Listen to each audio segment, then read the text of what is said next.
Hello, TUNI, Kuki News in Vezose, Nabon Savin Lim Nihivin, TUNI 25 December 2025, Christmas ni ahitain, ahin la mi khan khat chun tarik nga chu, Christmas ahitai ti anamang zo loi zong inam sunga kitain, pi chu hi zong le, ipu ipaten, Christine ahung hiwa patna, 25 December hi, pakai Jesu Krista pen ni ahi tia analim zima bangovin mi atam zon hoi tata in tu ni khon jong pakai pen ni kho phateta iman deu ta san omin I na chi wa pathian lung se jalin Christmas iman so ke deu ta sanin hizi chun na chi wa hi chi video anavezo se tunia hi chi video anavezo se na bon savin Christmas chibai kahin bolen hi eho Kuki CHATEN tuni ahi mun tina Christmas imanova pathin ihova inampia dinga tauna ineiso ke deu kata sanin mun tina Kuki ge hi ti zo sin hita chu igam inamin angai chat ipiham igam inamin tu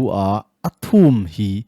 ipiham ti hi het so ke deu kata sanin itauna wa jong igel do deu kata sanin ahin la lamkai phabe pi in press release PR zat bola Christmas message zat bola PR eho I boy ka win meitei hon Kuki gam ala Beijing nalayu ve ti jong hi mu ahi in hizi chun tuni ahi kanami te ho het dinga neu cha holim na kahin bol no min Kuki ten BOIPI loading I BOIPI zingovi ti hi topic mang cha tuni ahi neu cha het thiam na diwin in hil che diu hin tin thuma kai ta bang neu cha ga sei beleng tuni a jong hi 2023 May 3 2023 a kona a kho aveng talowa a in alo talo Christmas pateta mang thei talowa mun chom choma ki the thang hon jong tuni ni kho hi kale liso ni a hi lawai le hasiet ni jong hi mai thei a hi in hi jong le tuni a hi chita bang gen thei ha satna ito ho hi ipg ham ti hi hoi ta a gel lo hen gamle go inei lo zi wa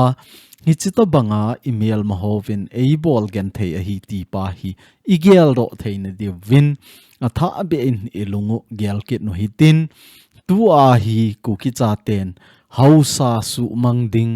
haubung su mangding a hi lo la ho hi chi khuchi ti a ki boi phat a hi poi ti hi ka sei do no min hi chi ho BOIPI lovin tu le tu a Kuki CHATEN Christmas zong ka gamuwa hoita ki mang thei talo ka in mun kalo muna jong kaman thei lo hi ipg ham ti hi I het do wa ngai tai ti hi ka sei do no men hi tu a jong hi ga velo chun mei tei hon apha chenga hi ki phin na anei chengole agamu alo wa hin chole Kuki CHATEN gam hi ahin ne zingo ahin hi chi ho a ki phin talowa tu a e hon Christmas man na dinga ki boy ahi in hichi Christmas a ki hel thei ahi boy ahin la Kuki CHATEN SA idel pau hi tu chung I thu mu wa tu chunga igam inama dinga ahin kho mi jani walin api do na hi ina sa lo wa hichi hi ingai kho lo wa hi le chun mo si ahung hi a hi le tu chunga Christmas imanova gen thei ta iman na ho hi chi sanga kho zo hin to kitna lai deu hi ti hi ka sei do no men na hi amasa penin hi chiwa thu so neu khat ga sei lew hen cycle patna infal kizot to na lampi hi anaki kha hi in ahin la department ho to ke ho to na phat nin hi chi phat chom khat a ding in ke phin na chu kilado a lampi hi pha chom khana dinga kilha ong ding a hi tai ti hi thupon mo a hi in hi ji chun mi pi hon jong hi chi ho neu cha update i ga mu theina deule thil dan ho he thiam na dewa hin seu a hi in ama sa chu in fala patna cycle lampi hi chi ki kha ding a hi ti a hi in a hin la hi chi thupon anam ho chun hi chi hi ki ho chamna a ta je in lampi ki hong kit ding a hi tai ti chu he theina dewa neu cha hin phon do hin tin chule UKNA ho a ko na het sa thu phon a hin bol na ho ga veleu han thu phon tampi au me a hin la hi chiwa UKNA ho a hung kila na pa hi a hi le ama hon igam inama dinga thu hoi ta a hin sei do ji wa chu ama ho a hi hung ki leng do a hi chi hung ki sei a hin ana phong in zong ti di po ve hi zong le mi pin zong i het theina div le i ga ki hil theina diwa point phata je a chu hin sei hin tin thu phon ti a hin sei naw hi ga sim lo hen Christmas le New Year kin gon lol hing ta a mangchi din nam mi te liam na thu thot UKNA in kahin nei u ve kin gon sunga pathian thu lasa khom le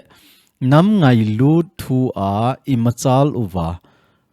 mo gol nop a inei lo di win tep na kahin nei u ve ti hi a hi in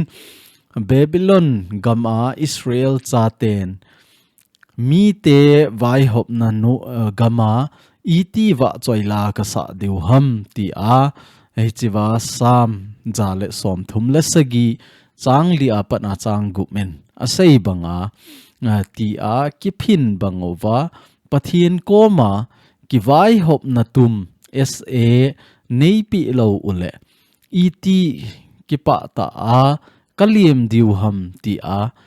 punata a gam ngai lut na a ki phin chi din tim i ve ti hi hi chi tu phone a hin bol win hi chlai hi hoi akisa ja chu kain jaw sa hi in chule neu khat ka sei be nom chu hi chi wa UKNA ten tu phone a hin bol bang wa hi masanga Israel CHATEN jong ki phin na pa ko ma jong anane wen pathin ko ma jong ki phin na anane wa hi in mi no ya hi tai so ka umova nangma pe ni ho iti ka wa choi thei diu ham hi ji chun ke ho jong GAMTUM ne pin lang mun khatna thoveng ta ati chu zalen ta a nangma ka wa choi thei na dingin ti a ki phin na anane bangwa chu TUNI Kuki CHATEN jong mi gama pathin wa choi na ding pathin ho na ding ho in thupi ta akrol tela in sawin ho in sawin mi lai ho na sang a jong thupi zo ai bolovin mi ki khop na sang a jong tam zo ai khom win a hin la mi gam a hi ze in zathum walang ei hal ha pi ta win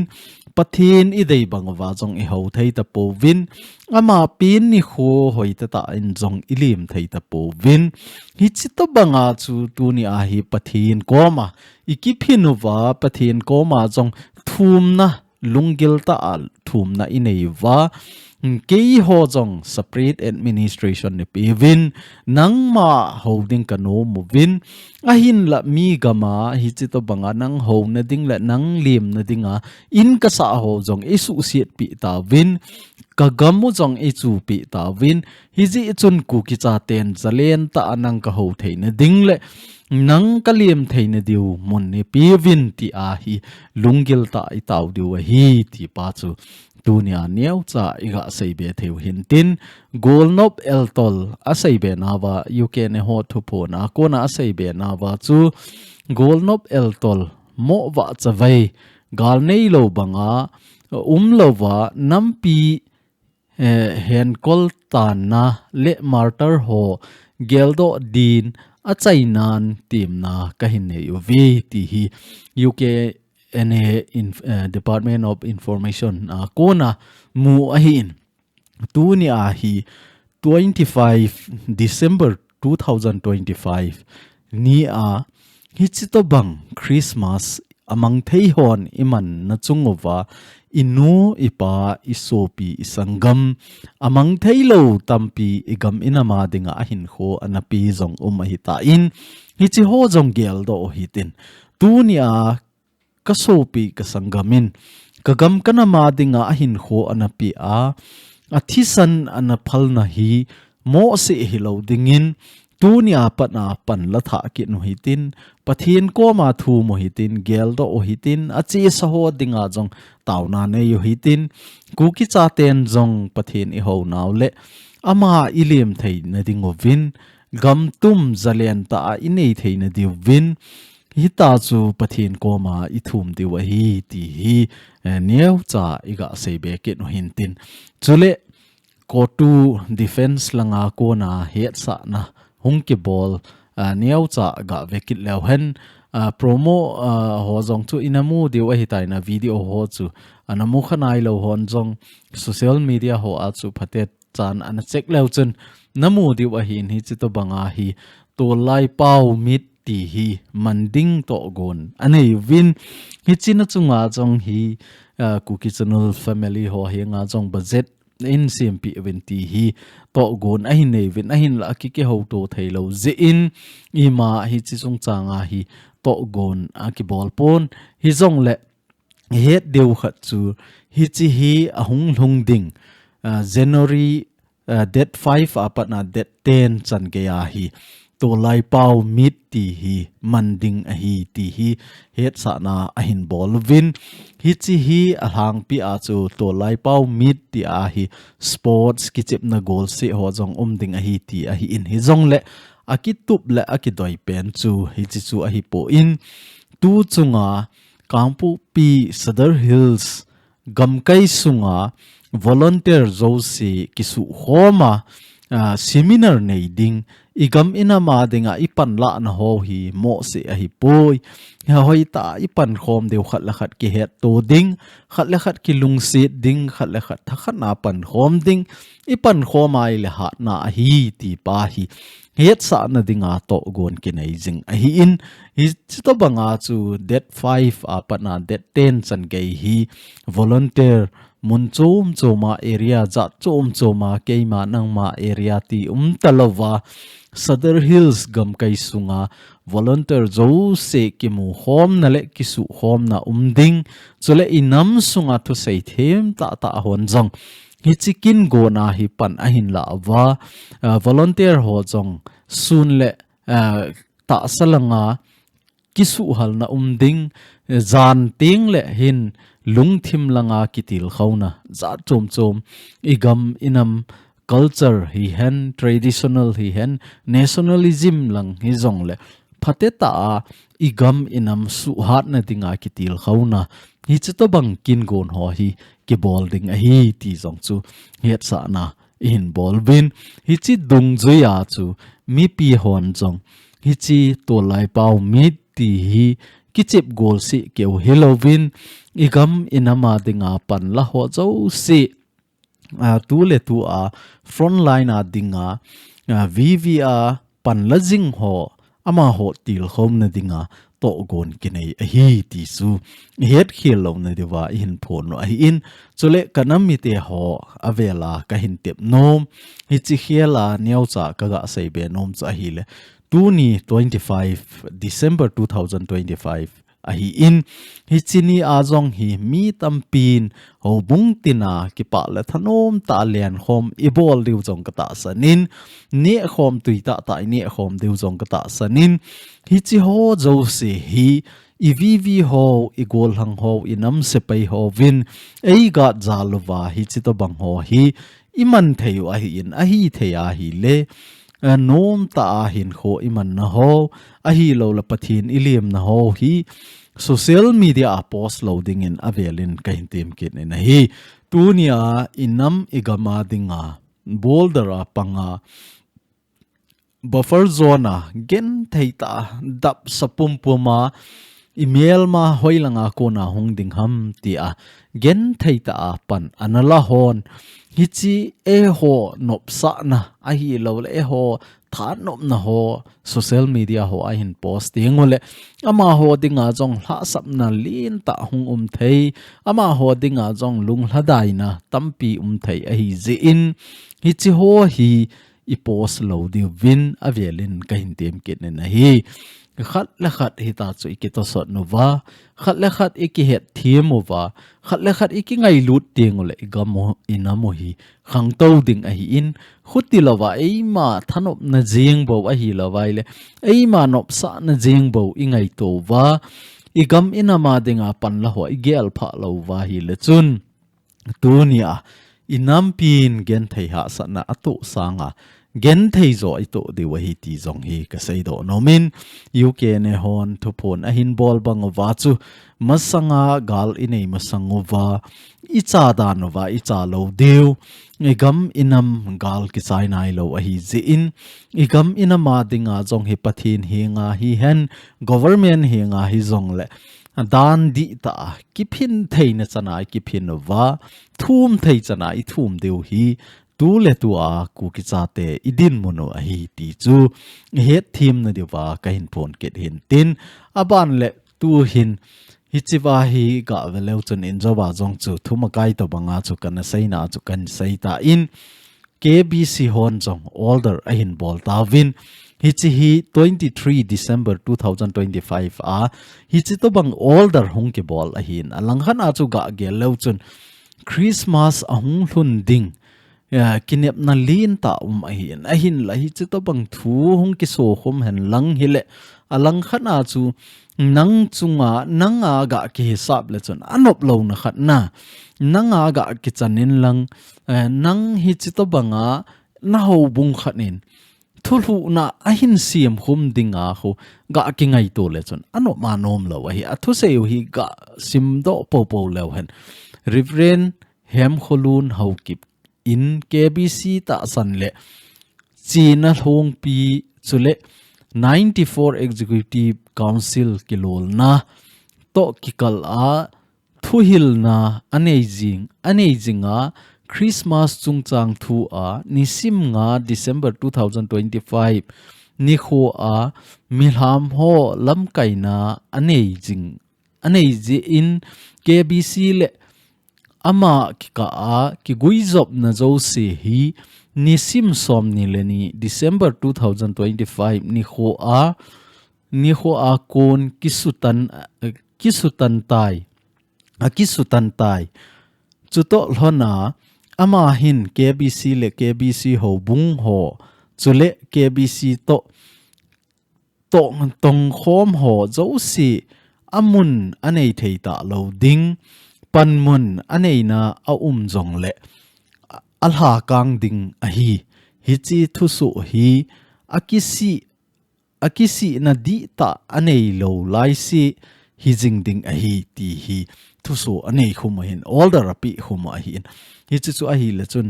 tu a Reverend hem kholun ama hi itiam khana ki khel na ahin nei lova ki si na thieng ta ahin nei ya KBC dan cho ahin zui ki to ka si a hi chi dan hi ki koi khum a hi tai ti hi a hi in hi ze a chu TUNI I topic ngwa jong chu ka sei in Kuki CHATEN BOIPI loading e BOIPI win BOIPI loading nasata ai BOIPI win BOIPI ding ho ina sa po we ti a ka sei na pen chu hi chi hi a hi in ipg inam ti ai le hobung sunga ho in ho akoi hobung hi zong le zathum wal email mahon I hal ha pi ta uchala hi chi chung changa hobung hon ipi government hinga press release memorandum ipi kha wam I ma cha ki pi khaloi ahin la e ho chunga hi chi to banga I ha him pau hi phamo akisaji in hi chi to bang ho hi hi hen iti wa hi le amasa a ei ho sung ikisu tu monga ya hi chi ho bung jathum ho in jathum wal ke hal ha na hi I ha him zo de wa hin a hin la hi chi chu hita lovin ei ho sunga ei ho hi ha him zo jiwin alang khana zong hi chi Reverend hem kholun in zong a hi the ya hi le ipu ipaten Christine ihung hi wa patna 25 December hi chi hi Christmas ni a hi ti a anakin hit jing chu tuni a hi I atile date 5 a achon jing theiam azi be hila inam pi kinop to na lo hila lam kai khat ho lam kai khat ka hi reverend khat ka hi ti mana chu ei man idei dan dana ei male inung zui ho si hita atuma iki bol pau a hi lo le ki vai hop na tum inei jing pau hi chi phamo ki sa hi tuni a jong hi chi wa KBC hon older aso hum hi adi lo hi adi a hi aji chu KBC in kilol na anei a hi in KBC in dan bu kinei a hi in KBC in pathin ho na a gin na dan bu a hin hi chu ho pal ke chu ho bunga ke lalu thailo mong ai hi je a chu tunia hi chi to bang older ki so hum a hi in a hin la kaga sei do nom pen chu reverend hem kholun ama hi adi in a hi lo vai le KBC ho amove KBC adi in reverend hem kholun amo ai katina ai po in ka sei nom pen chu tunia Kuki CHATEN separate administration inam pia dinga kidin pia inam pin hi chi SA ke BOIPI a hi in a hin la alang khat langa hi chi wa I BOIPI la mo hepa lova aning choma topic choma anapet manga boina za chom isiam pau hi Kuki CHATEN tu le tua I BOIPI phan wa hinai poi hi chi ho I BOIPI sang wa chu a hi thei le SA zo hi phateta in pang khom hitin ding khom hitin hobung hi hen nam se pai hi hen political leader ho hi hen CSO leader hi zongle lung khana ding o hitin I BOIPI pa ding zo hi amasan BOIPI te aji chu tuni a hobung izat wang win I hobung ho I hal ha pi win I ho in ho I hal ha pi win I ho a ngita so in del do win na hi le I macha ki bol thailo hi I pj nam tele phaidol sunga hobung hoi ho in hoi ta ki so chu mi gama ki sa hi so mi gama ki sa ja gam ho gam a hi lo ja cho min ade de ya I bol the hi ni ja chu amasan I gam nei masaute na gam nei masautin I gamu a hi tingle e hon I dei de ya I bol the wa hi koiman ama ho dei banga a hin bol the lo de wa hi ni ji chun BOIPI masat ding BOIPI masautin BOIPI masat lo ding ho hi khonunga ding in koi phot no hi ti hi ka seido no min hi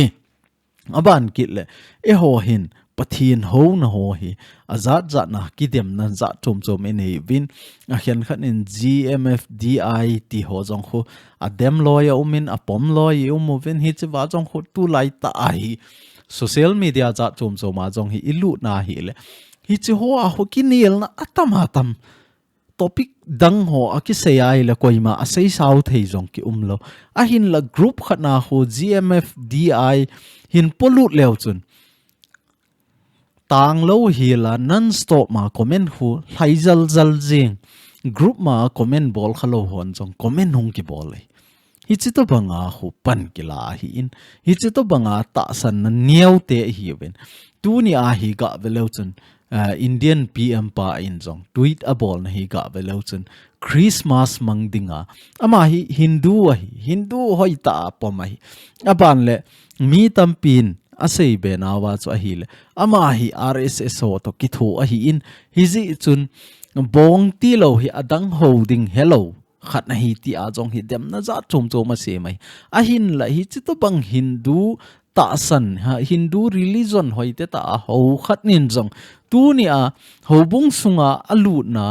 hi chiwa akiman cha an ho hi ga velo chun ho bung sunga ho bung mi pi te hon jong a thet di lo hi Hindu khat ka ho bung sunga a hong lut nin hi chi to banga pan ala ai ti di lo hi apa chawin hoite ta pan ala sa win hi chiwa ki khop na ho jong hoite ta vet sa win a hi le hi chiwa hi ta san na chu hi chi hi a hi ti chu ka sei do no me nei hi chi hi a hi ka ti na pen chu ta san na ki ti thil pha bol kiti hi eya ahi in ho bunga kingam ahi poin nangma lungthima kingam hi cho hi nangman ipi na ta sanami chu hoi ta na ta sanai le hindu ho ina lut nin lang muslim ho ina lut jong le chun nangma ta san pa a chu kingam ahi bo we ti hi ka seido no men hi ni je a chu tu ni a hi chi video hi hong ke vet sao hin tin ni chi to banga hindu religion phateta a pom ho ahi lo vai le eima ikita sana eima le pathin ki ka chu hoi ta lampi ki si mai le hoi lai mona lut jong le hen i ma cha si na a poi ti hi ka seido no men hi tu ni a christian te masang 2000 laya jong chu kana sei tai christian te hi lepna ilha baida no hi aja chom hi la hin kol ho sanga hindu ho sanga muslim ho sanga jong hi christian ho hi lepna ki hlabai chu ipiji nam tile thilha a hi lo le setan ti ho jong hi ki ha sei nom chu na mi ho jong hi ki dem nom chu a hin la hi chiwa chu hindu ham muslim ham khanin nang ho chu christian a hi in hi chu adi momong eti approve nivet sa antile avet sa ding ki hello di so koi ma cha religion in asi ki hilawai bible hi han korean hi han a hi lo le hi chi kol ho bible gita ki ti pe na jong hu hoi ta in sim leu chun i ma cha ki hi na lo hi chi le khabu ho ki sei ho chu mi chunga thilpha bolding nangin thilpha na bolding pathin to na ki ka a kita ta a vai na hop ding ti hi chu hi chi ho a ki hi na lo so hi je a chu a hoi lai ho bunga chu kilut jong la asi na po in a hin la eile pathin ki ka a kita ta a hin khoman pa hi poimo a hi ti pa chu tunia iga seido no mo hin tin tu e ho hi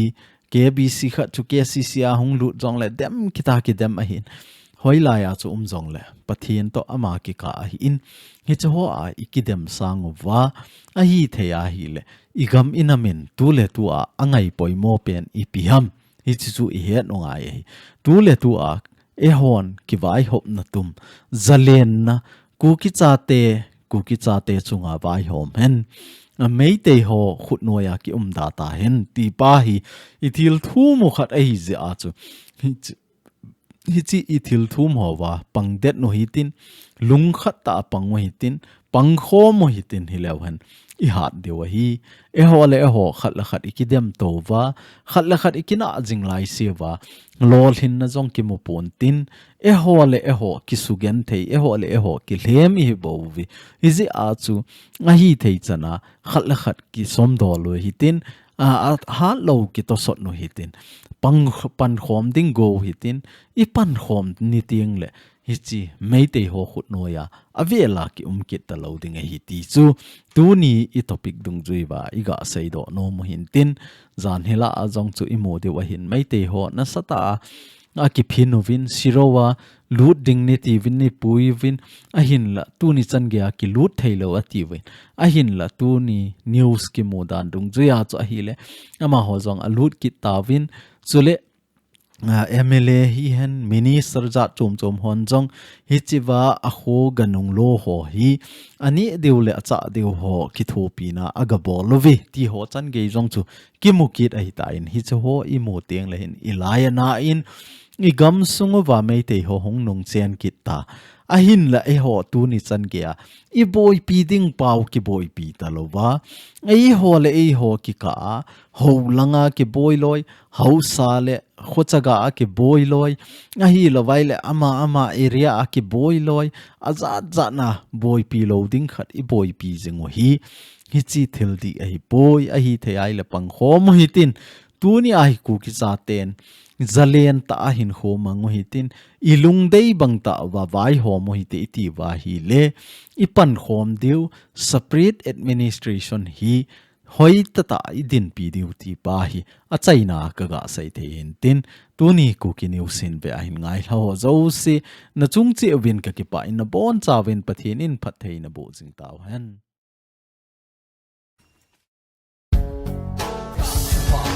chapa, Kuki chapa,